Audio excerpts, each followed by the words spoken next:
कल की वीडियो में हमने बात की कि आपने सेम फाइनेंशियल ईयर में अपने एम्प्लॉयर को या कहीं और किसी भी रिजीम का डिक्लेरेशन दे रखा हो, आप अपनी आईटीआर फाइल करते हुए उस रिजीम को चेंज कर सकते हो। ये तो बात थी कि आपने सेम फाइनेंशियल ईयर में कौन सा रिजीम डिक्लेयर किया और एक्चुअल में किस रिजीम से अपनी आईटीआर फाइल की। इसमें आपको पूरी फ्रीडम है, आपको जो भी रिजीम बेनिफिशियल लगे आप उससे अपनी आईटीआर फाइल कर सकते हो। डिक्लेरेशन का कोई रेलेवेंस नहीं। लेकिन अब हम बात करते हैं कि अगर आपने एक फाइनेंशियल ईयर में किसी रिजीम से अपनी आईटीआर फाइल कर दी, अब क्या नेक्स्ट ईयर भी आप उस रिजीम को चेंज कर सकते हो या आपको उसी रिजीम से अपनी आईटीआर फाइल करनी होगी। दोनों बातें अलग हैं, दोनों में कंफ्यूज नहीं होना। वीडियो लास्ट तक देखिए, बिल्कुल क्लियर कर दूंगा विद एग्जांपल। अब रिजीम चेंज करने से पहले हमें रिजीम चेंज का एक सबसे इंपॉर्टेंट रूल समझना पड़ेगा। रूल ये है कि अगर आपकी कोई बिजनेस इनकम नहीं है तो आप हर साल अपनी रिजीम चेंज कर सकते हो। जैसे आपने फाइनेंशियल ईयर 2024-25 की ओल्ड रिजीम से अपनी आईटीआर फाइल की, अब 2025-26 में आपको लग रहा है कि न्यू रिजीम मेरे लिए बेनिफिशियल है, तो आप अपने न्यू रिजीम से आईटीआर फाइल कर सकते हो। दिक्कत आती है अगर आपके पास बिजनेस इनकम है, यानी अगर आपके पास बिजनेस इनकम है और आपने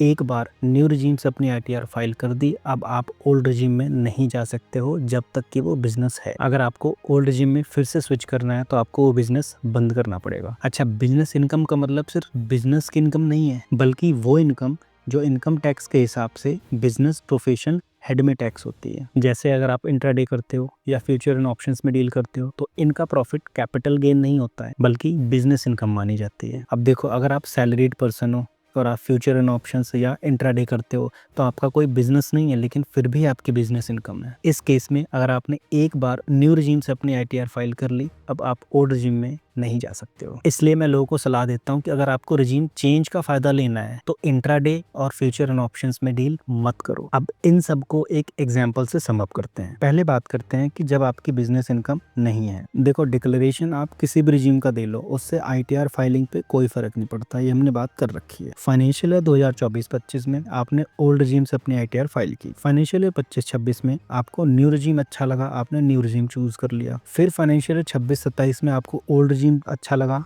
आप ओल्ड रिजीम से आईटीआर फाइल कर सकते हो, कोई दिक्कत नहीं है। अब बात करते हैं कि आपके पास अगर बिजनेस इनकम है तो क्या होगा। फाइनेंशियल ईयर 2024-25 में आपने ओल्ड रिजीम से आईटीआर फाइल की। फाइनेंशियल ईयर 25-26 में आपने न्यू रिजीम से आईटीआर फाइल की। अब फाइनेंशियल ईयर 26-27 में आप ओल्ड रिजीम से अपनी आईटीआर फाइल नहीं कर सकते हो क्योंकि आपके पास बिजनेस इनकम है। फिर फाइनेंशियल ईयर 27-28 में हुआ ये कि आपके पास बिजनेस इनकम नहीं है, तो अब क्या आप ओल्ड रिजीम में अपनी आईटीआर फाइल कर सकते हो? तो बिल्कुल फाइल कर सकते हो। आई होप आपको इन दोनों एग्जांपल से बिल्कुल क्लियर हो गया होगा।